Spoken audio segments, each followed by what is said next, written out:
I'm going to preface this by saying that overall, I found the conference really underwhelming in general, mainly for three reasons. There wasn't a huge leap from PS4 Pro to PS5. PS5 textures look more or less the same to its predecessor for most games anyway. To be fair, a lot more is happening on the screen, and that's more hardware intensive, so there's that. But it's a trailer and games are always downgraded at release. I mean, it's just the nature of the beast. Overall, I thought it was just a marginal visual improvement at best. Like, there are a few exceptions. I will say that there are a few exceptions where they did look quite good, but we'll get to those games later. Second point is I just in general, I thought there was the lack of AAA PlayStation exclusives. Like the console sellers that the games where people really care about. The majority of games shown were indie games and a decent amount of them out until 2022. Apart from Spider-Man, Horizon, Ratchet and Clank, and Returnal. I mean, there's the Demon Souls remake, but that's a bit more niche. And Horizon will most likely be a timed exclusive for that will eventually come to PC. I'm just assuming that just because the first one did come to PC as well. Maybe it's just me, but it just doesn't feel like a lot. Like, this whole conference just had me questioning, was there really a need for a new console generation? Probably not. Anything shown was pre-rendered and it's not really representative of the final specs of the console at all. To show what console can do, you're just going to have to do like a live performance where the console is on the stage, someone's playing it, and you see exactly how it's going. And even with that, they can always just fake it by, I mean, you can look it up. There's a lot of devs have come out and said, yeah, we had the console in the center stage and we're playing it, but the controller was hooked up to like a high-end PC out in the back, like just to make this look as good as possible. Anyway, I can't confirm any of this until the console's actually launched. I mean, we can speculate as much as we want, but the fact is we're not going to know anything for certain until the launch comes out. I'm just going by previous launches, and I don't expect the gameplay to align with what's shown at the launch trailer. Going by what I've seen, I don't expect them to deliver. The trailer shows something better than what you're going to get, and you're going to get a lot less than what you're shown, most likely. Even if you're given what is shown in the trailer, it's still not a big improvement from before. It just does not warrant the release of a new console. If I'm being completely honest, Sony probably could have gotten away with doing like another PS4 refresh, like a PS4 Pro version 2.0 or something like that. Those 3 points in mind, I'm going to go through all the highlights of the conference. The majority of people don't care about indie releases anyway, but indie games are why people buy a console.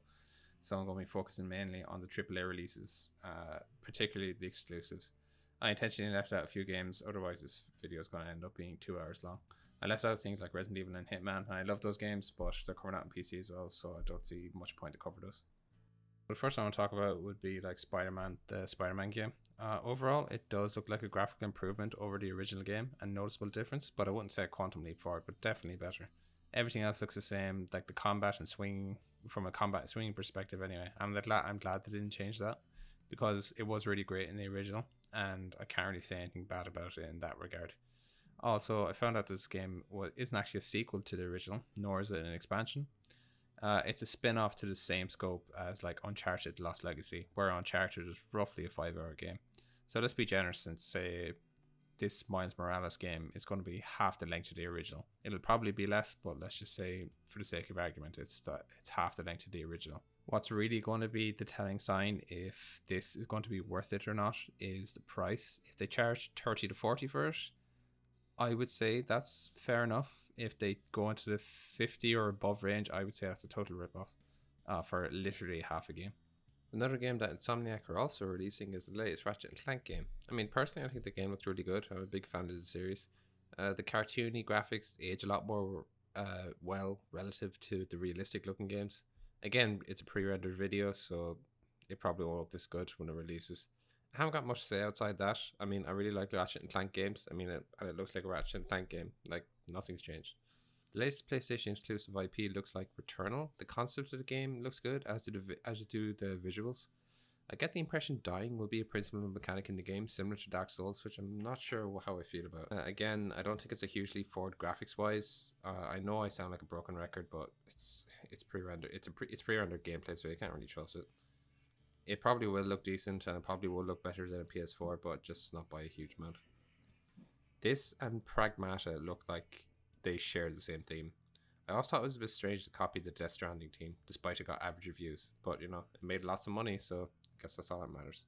The next game I wanted to talk about was Horizon, The Forbidden West. It looks awesome. I really enjoyed the first one. And it looks as though they're implementing underwater levels as well. Looking at it, it's allowing more things on the screen at once, but it's a trailer, so we'll see if that gets into the main game. The original on the PS4 Pro ran really poorly at the time. Like I'm talking between 20 to 30 frames per second. So hopefully that'll improve. All they really have to do is continue a good story, add a few more mechanics, and basically job done. This actually looks like a graphical improvement, but we'll see if that happens. Also, considering the original is on Steam already, I would say this is a time exclusive. Just an educated guess, but just another reason not to buy the console. Now we're on to Bethesda games. Deathloop. Definitely wait for review. First of all, even when Bethesda are doing things correctly, they're doing them incorrectly. I mean, just look at the whole Doom debacle. And secondly, it's Arcane Studios. Now, these are the people that did Prey, which was an epic game, and they did the three Dishonored games. But we all know that the Dishonored games were going downhill the more they got into the series. So I wouldn't hold my breath with this game being amazing. It's a maybe at best. Graphics look pretty cool. They do age very well, but still, it's a maybe game. So overall, we have a spin-off Spider-Man game. We have a Ratchet and Clank game, which is fairly niche. Some Death Stranding clones and Horizon 2. I would say that those are the main ones that are exclusive to PlayStation. Actually, no, all those aren't actually exclusive to PlayStation. I think Pragmata is coming out on PC. But the rest, apart from that, are going to be either PC games or indie games. I realize more games will be released later, but I can't really have an opinion on that until they're confirmed. What I would really like to know is the price of the console and the games. I was talking last week where I was saying that the PlayStation CEO said that games are at least going to be 70. And if these games are 70, I think that's an absolute rob. Like, there's not enough of a jump in performance to warrant the extra price tag. I just think that's absolutely ridiculous. I would say the main deciding factor will be the price of the console and the games. Regarding the console itself, it looks okay. Like, it's not amazing looking. It's very. It looks like something from a fake future. Like, if that makes any sense. Like, it looks very odd. I'm sure later on we're going to get a PS5 Pro where people are going to be obligated to buy it because it's just going to be better. It's going to be marginally better. I mean, there wasn't a huge difference between PS4 and PS4 Pro. But I mean, I know I'm just speculating at the moment, but if a PS5 Pro comes out, that's just going to be another way for Sony to nickel and dime their customers. And just the whole thing with the digital edition and the physical copy edition that's coming out, it's like that's just a ruse for Sony to stop people from sharing games, so it forces more people to buy digital copies of games. Like, I mean, the thing you have to remember is everything that they're showing is for their benefit, not yours. And as I've always said, do not buy this console at release.